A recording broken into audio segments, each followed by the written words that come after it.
I learned the sound of my doorknob the way people learn the voice of someone they live with. It's a click with a tiny metallic sigh, and once you know it, you can hear it in your bones. The first night I heard it, I told myself I was tired. The second night, I learned I wasn't alone. When I was 22, I rented out the downstairs apartment in my parents' house. It sounds cushy, but it wasn't some pampered setup. The place had its own entrance through the side yard, a low ceiling, the smell of laundry from the shared machines, and a floor that creaked in private ways. I paid rent, I minded my business, and I made deals with the pipes to keep the water hot. It was independence with training wheels. A few weeks in, I had friends over. We dragged a busted couch down the steps and called it a living room. We stayed up too late. There were games, a couple beers, dumb jokes. By midnight, everybody drifted out into the night, laughing low so they wouldn't wake my folks upstairs. I locked the side door and fell face first onto the couch. Sometime after 1, something woke me. Not a bang, not a voice, just that click. The doorknob on the side entrance shifted like a hand was testing it. I stared into the dark and held my breath, listening for the next thing. Footsteps, a laugh, another try. Nothing. I told myself it was a buddy forgetting his hat or pulling a prank. I told myself things you tell yourself when you're half asleep, and more alone than you want to admit. I went back under. The next day, I found a cap on the floor by the TV, and took that as proof that my theory had been right. I texted the group chat. Nobody claimed it. Whatever. I shoved it on a shelf by the door and moved on with my day. The second night, just after midnight, I was brushing my teeth when I heard it again. Click, a slow turn, a pause like someone listening for me. I wiped my mouth, stood still, and watched the doorknob. It stilled. I stepped closer. The knob rattled, a fast shake, then 3 gentle knocks that pretended to be polite. My mouth felt dry again. I said, "Who is it?" "To the wood." No answer, only the hum of the fridge and the plumbing groan upstairs. I turned off the bathroom light and stood in the dark, counting. 10, 20, 30. When nothing else happened, I did what stupid, proud young men do. I decided to sleep with a heavy flashlight on the table and told myself I'd deal with it if it came back. It came back at 2:13. Click, twist, tap, tap, tap. I sat up and said louder, "Who is it?" The knocks stopped. After a long pause, they started again, but farther away, like whoever it was had moved towards the little window near the ceiling. My skin prickled. Something brushed the mesh, a scrape like fabric, then silence so complete I could hear my pulse in my ears. I texted my dad upstairs, "Are you awake?" and watched the typing bubble never appear. I pictured him asleep with the TV light flickering blue on his face. I pictured my mom turned to the other side, covers tucked to her ear. I pictured the upstairs hall, their door ajar, the closet hinges that squeaked. I gave up on being brave and dialed 911. I told the operator I thought someone was trying my door. She asked if the door was locked. Yes. She told me officers were on the way, and to stay put and keep the line open. I held the phone like it was a talisman and stared at the knob. The apartment shrank to me, the door, and my breathing in the mic. Before the sirens, there was one more knock. Not at my door this time, but above me in the stairwell that led to the main floor. A fast, impatient sequence that stung the wood.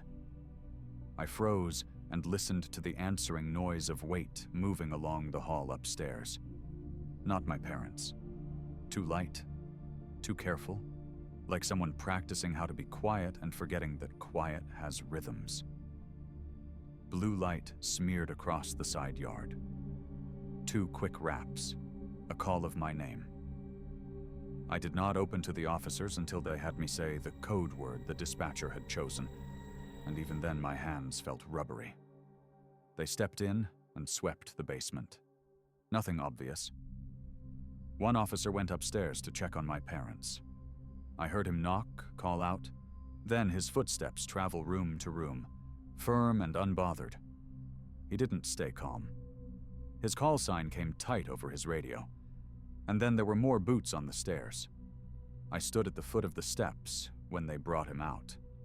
A man in a stained jacket, hair matted to his head, eyes glassy with a focus that wasn't on anything in the room.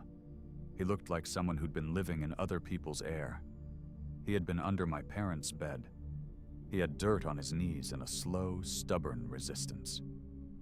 They sat him down on the couch I'd dragged in with my friends, the one we'd been laughing on 24 hours earlier. An officer asked if anything was missing. My mom's hands were shaking. My dad kept repeating that the bedroom door had been shut. The officer said the side door latch showed fresh scuff marks. He said it calmly. He asked me to walk him through the last 2 nights. I told him about the click of the knob, the cap nobody claimed, the polite knocks that weren't polite. He nodded. When I finished, he said, "He probably slipped in while you were loud yesterday." Houses tell people things. Yours said nobody was watching the upstairs for a while. That sentence cut something loose. I pictured us shouting over games, the door swinging, my mom turning up the TV, my dad flipping channels. I pictured a quiet shape on the stairs, patient, choosing the moment between the noise. I pictured the space beneath my parents' bed, dusty and small, and the slow, careful way a grown man would have to fold himself to fit it. They took him. We replaced the side door hardware before dawn. I did not sleep. I sat at the table and watched the door turn gray with morning. Every sound announced itself. The furnace coughing, the neighbor's car, the mailbox clack, a bird testing a call. None of them sounded like the knob, but all of them made me think of it. A week later, I moved out. I told my parents I needed a place closer to work. That was true. The truer part was that my apartment felt like a mouth that had learned my name, and I couldn't bear to wait for it to say it again. Independence with training wheels had gained a target. I found a third-floor studio with thin walls and loud neighbors and a door that sticks in winter. And the first time I heard the lock catch, I cried with relief. People think being alone is quiet. It isn't. It's a choir you can't see, full of small sounds waiting to be invited in. I still hear my old doorknob sometimes in my sleep, a click with a tiny metallic sigh. When I wake up, I wait for the next thing. Footsteps, a laugh, a polite knock. So far, my new door just breathes. I listen until I believe it. After that night, I learned new rituals. I checked hinges with a fingertip so light it felt like reading Braille. I swept a flashlight over corners I used to ignore. I taped a small bell to the side door to hear it sing when the wind breathed wrong. I told myself it was a phase, that my nerves would settle. They did, a little, like a lake after stone has sunk.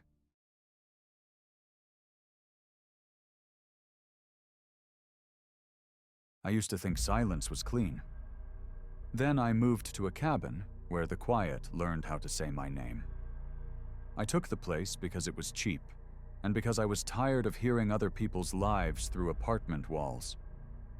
A one-room cabin in upstate New York. Little porch, fir trees pressed close, a lake you could hear when the wind blew right. The landlord was a contractor who never finished anything. The screens were loose, the bathroom window stuck halfway, the doorframe had a bite out of it like someone once tried to eat their way inside. He handed me a key and a warning about bears. The first week was golden. I stacked wood, learned the stubborn angle of the front door lock, and memorized where the floor popped. I slept with the window cracked and woke to birds that sounded like shell casings on the steps. The first odd thing was small. I was rinsing a mug and heard a soft tick at the front window, like a knuckle testing glass. I looked up and saw only my reflection and the slant of the trees.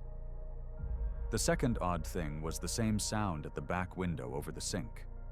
A tick, a pause, a second tick, like someone copying their own mistake. I told myself birds peck glass. I told myself branches move. When the mind wants a reason, it will borrow one from anywhere. Nights got longer, and the quiet went from clean to layered. After midnight, I started hearing the other thing, a slow fingernail on the siding. Up one board. Stop, long breath, down the next. It traveled like a thought you don't want that keeps finding a different door into your head. On the fourth night, I set a chair against the front door. Not because I thought it would stop anything, but because I wanted the scrape to warn me. I told myself I was being careful, not afraid. The distinction matters when you live alone. Or it did, until it didn't. Around 2, I woke because the cabin woke me. The doorknob turned. Just a little. Slowly, deliberately, rubber on metal, a clock deciding against the next minute. The chair creaked, the knob stilled. I could feel the person on the other side listening for my listening. No service. 3 dots, then nothing. The knob tested again, and then footsteps along the porch. 3, 4, 5, weighted toward the edge like someone trying to keep the planks from talking. The steps faded around the corner. A sleeve brushed siding. A nail traced a knot. In the morning, I walked the perimeter and found what I was afraid I'd find. Under the kitchen window, 2 ovals pressed into dirt, weeds bent in a shoulder's shape, a hair caught on the sill. I told myself it could have been mine. I told myself a lot of sentences that felt like lies. I went into town for a motion light and a hand crank radio. The hardware guy said bears and bored kids were the only criminals, and that a bored kid turns into a scared kid if you open the door with a flashlight and a voice that sounds older than you are. That night, the motion light popped once for a deer and twice for wind. Around 1, it lit and stayed on. I stood behind the curtain. The porch was empty, the light fat with moths. Then something in the yard, just out of reach, turned and moved away. A person-sized shape, hunched in the shoulders. I put the chair back and slept with one eye open, which is to say I didn't. The next day, I pretended I was adapting. In the shower, I thought I heard a tap at the stuck bathroom window.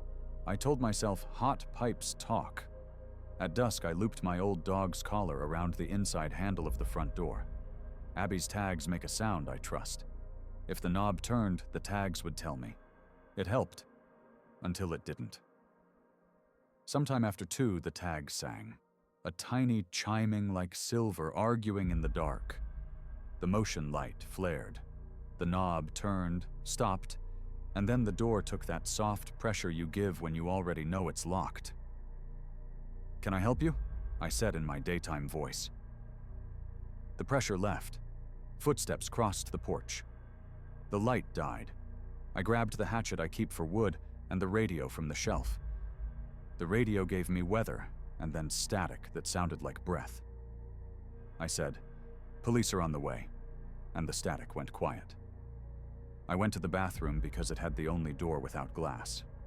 I didn't close it all the way. Somewhere behind the cabin, something metal touched something metal. A small, specific sound, like a key ring brushing a latch. Then the slowest, quietest flex of wood I have ever heard. Not the front door. The basement hatch, the one the landlord swore stayed swollen shut, announced its first millimeter of movement. I called 911 again, thumb shaking. This time it went through. I gave my address twice. The operator told me to stay on the line and not to engage. She asked if I was alone. I said yes and felt the shiver start under my teeth. A step landed on the basement stairs, old wood telling secrets even to careful feet. "Talk to me," she said. "What can you see?" My boots, the hatchet, the haul, the basement door. Do you have a way out? The porch, I said. The woods. Stay where you are, she said. Another step. A pause like an ear pressed to a door. I pictured a man cocking his head, reading air. A siren woke somewhere far away and began teaching the night a new song. The basement door rattled. Abby's tags chimed lightly as if greeting someone. I took one step back into the bathroom. The knob there brushed my elbow like a person passing close in a small room. Headlights wrote themselves across the porch. The siren cut. A voice called my name from outside, human and wrong at the same time, because when you've been alone long enough, ordinary humanity feels like a trick. I said I was coming out and did it slow, hatchet low like a tool, not a threat. The yard was empty. 2 deputies came up the steps with the slow assurance of people who spend their lives in the dark on purpose. One kept talking to me in that calm way you use to keep a glass from breaking. The other slid past to the basement door, lifted the latch, and went down 3 steps before saying, "I've got something." They found where the hatch had been levered, boot marks where boots shouldn't be, scuffs on the wall where a shoulder turned sideways to make a body thinner, a careful pile of food wrappers in the crawl space behind the water heater, a torn scrap of flannel waiting on a nail for someone to come back wearing it. "Not a bear," the deputy said. They cleared the cabin twice and stood with me on the porch. The older one told me men like that will circle a place for weeks, learn the pattern of light and habit, and come only when the house sings the right note. He said it wasn't personal. I told him it felt personal anyway. They offered to let me follow them into town for the night. I said yes because I could still hear the fingernail on the siding. I packed a bag, locked the cabin twice, and left the motion light on for the trees. I didn't go back alone. In the morning, I brought friends. We changed the hatch hardware, screwed the windows shut, put bells on the doors like a holiday nobody wanted to celebrate. I lasted 2 more nights, then gave notice and moved into a place with neighbors on both sides who argue loud enough to keep me safe. I still like quiet, but not the kind that learns you. If a house starts to remember my name again, I'll teach it a different one and leave before it gets fluent.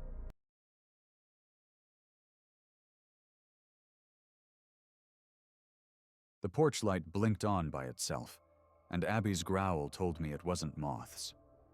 I was 15, home alone on a Friday, parents at a dinner 20 minutes away, dog on the rug, controller in my hand.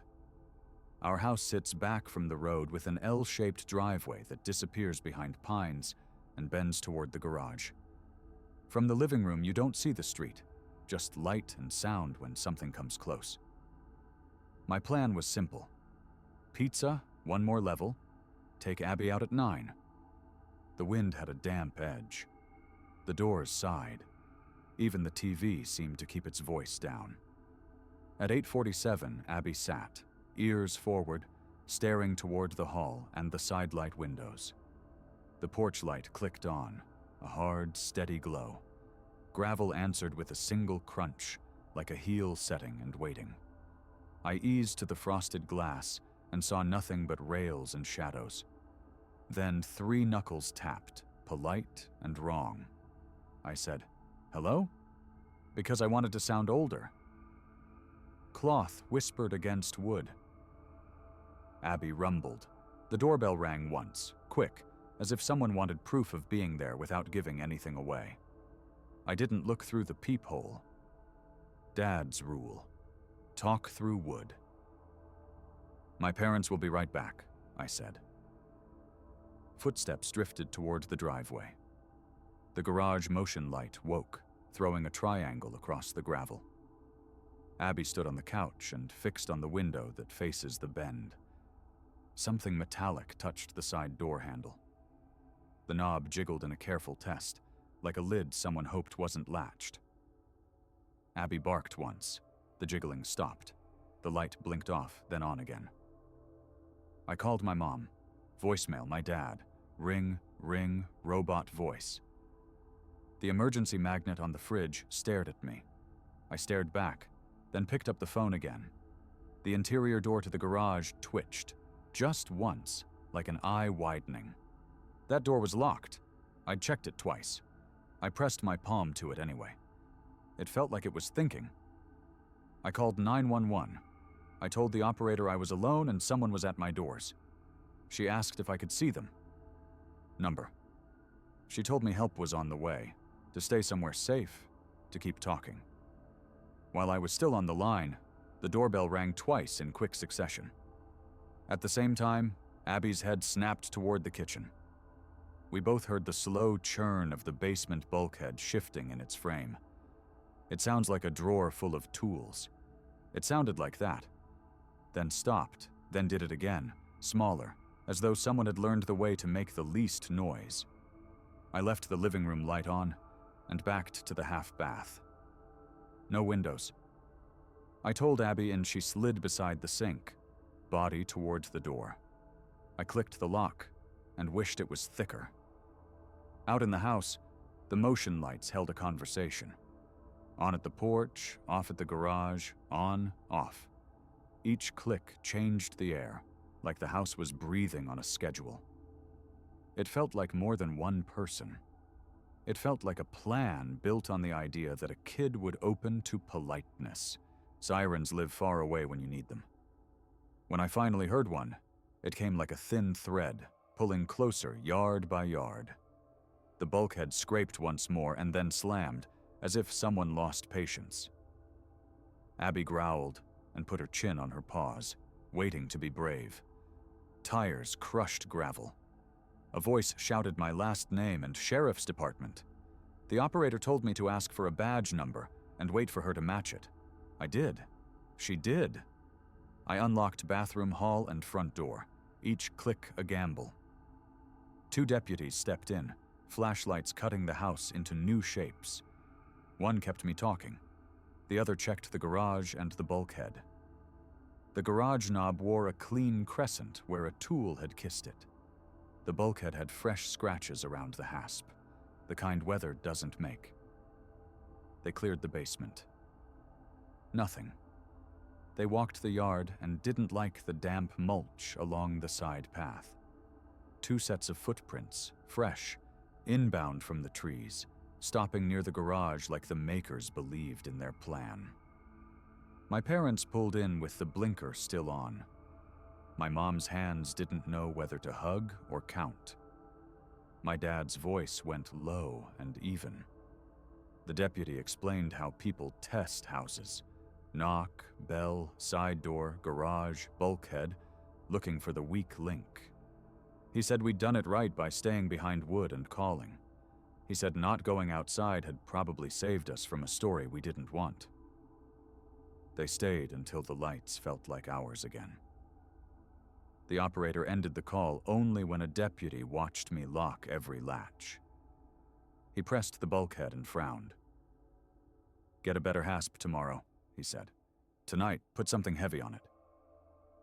We slid a packed cooler onto it and listened to it settle. I slept on my parents' floor with Abby between us, which is to say, I didn't sleep. Every heater tick lifted both our heads. The porch light came on twice. We learned the difference between moths and motion. Dawn moved fear to the edges but didn't throw it away. We replaced the bulkhead hardware the next morning and added a cheap chime to the side door. We angled the motion lights so they overlap. Dad showed me how to read the tiny ridges a screwdriver leaves in a latch plate. He said the house had muscles and could learn new ones. I wanted to believe him. I used to think houses keep you safe by being solid. Now I think they keep you safe when you teach them how. Some nights the old feeling rises anyway, like a bruise remembering pressure. When it does, Abby comes and leans her shoulder into my leg until I breathe like I'm not 15 anymore. She has never lied to me, neither has the porch light. When it blinks on now, I stand where I can see both doors and count backwards from 100 while I listen. If politeness knocks, it can talk to wood. The deputies said the same. Keep help close and strangers farther. For weeks, I checked the side path, made the chime louder, and stopped muting the TV. I still startle at the fridge, but I also sleep. Maybe those prints moved on. When the porch light blinks and Abby rises, I breathe and let the house do what we taught it. The driveway curves.